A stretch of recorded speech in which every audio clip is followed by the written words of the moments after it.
Bonjour à tous, bienvenue dans Le Film du Dimanche, l'émission qui améliore votre culture ciné en moins de 10 minutes par semaine. Et aujourd'hui on va parler Homme bleu, arbre et science-fiction.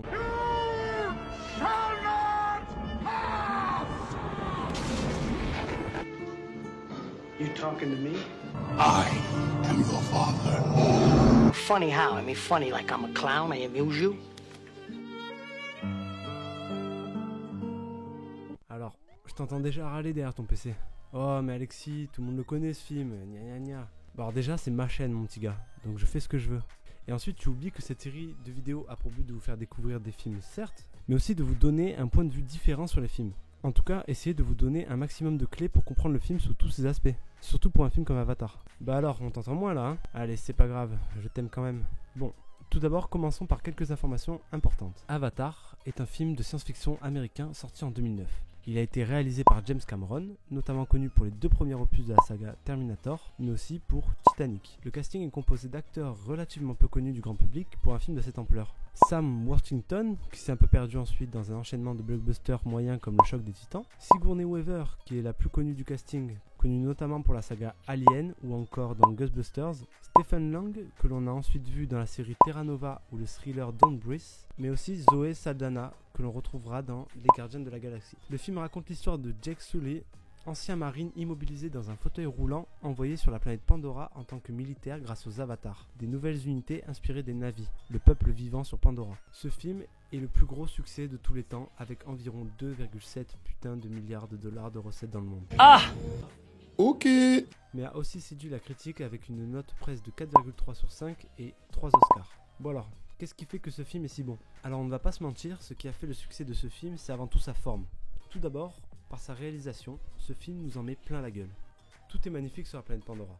Les paysages tout d'abord, avec quand même une certaine ressemblance avec notre planète Terre, mais en plus grand, plus beau, plus fantastique, avec une forte ressemblance au visuel de Miyazaki. La faune et la flore de Pandora sont magnifiques, et on apprend à les découvrir en même temps que le héros. Le tout est accentué par la façon de filmer de James Cameron, qui utilise souvent l'échelle humaine pour nous montrer le gigantisme de ce qui entoure les personnages. Par exemple, en mettant le héros à côté de ces immenses chars au début du film, ou alors avec ces hélicos qui nous paraissent déjà immenses, mais qui sont minuscules face à l'arbre-mère, Cameron nous montre la grandeur de la planète Pandora. Les effets spéciaux sont parfaitement maîtrisés à tel point que l'on croirait le tout réel. La musique aux airs indigènes colle aussi parfaitement au film. Le jeu d'acteur, entre guillemets, est également un point fort du film. En effet, cela peut paraître surprenant en sachant que la majorité du film concerne les Na'vi qui n'existent pas et ont donc été créés numériquement. Mais leurs émotions sont parfaitement retranscrites, à tel point qu'ils nous semblent réels, ce qui renforce cette impression de réalisme que l'on a tout le long du film. Cela est possible grâce à un dispositif permettant de retranscrire les mouvements du visage des acteurs directement à l'écran, mais aussi grâce au talent des acteurs qui arrivent à se mettre dans la peau d'une espèce non existante et à parfaitement interpréter leur façon de faire. Les acteurs réels sont tout aussi bons. Mention spéciale à Stephen Lang qui joue le colonel à merveille. Parlons ensuite du scénario, qui est un peu le point noir du film. Même si tout est cohérent et bien maîtrisé, on peut quand même reprocher au film son manque de prise de risque. Le scénario restant un peu trop simple et ne nous surprenant pas assez. On sait déjà un peu tous comment va finir le film et le schéma narratif est attendu.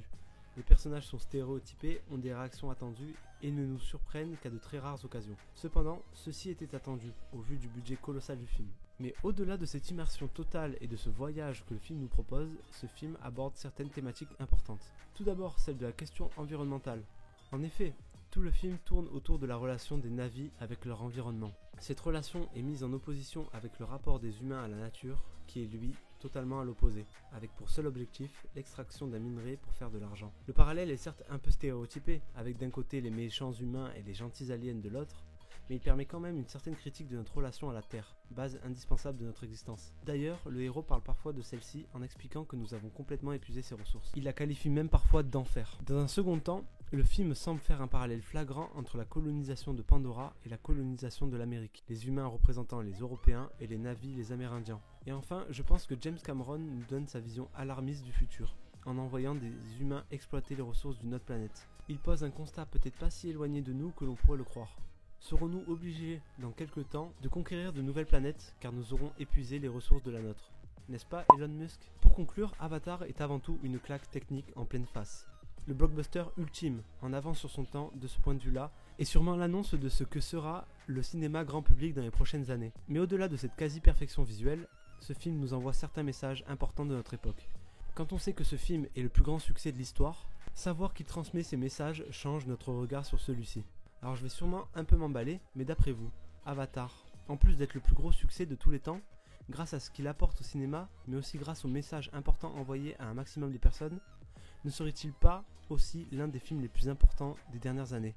À vous de me dire.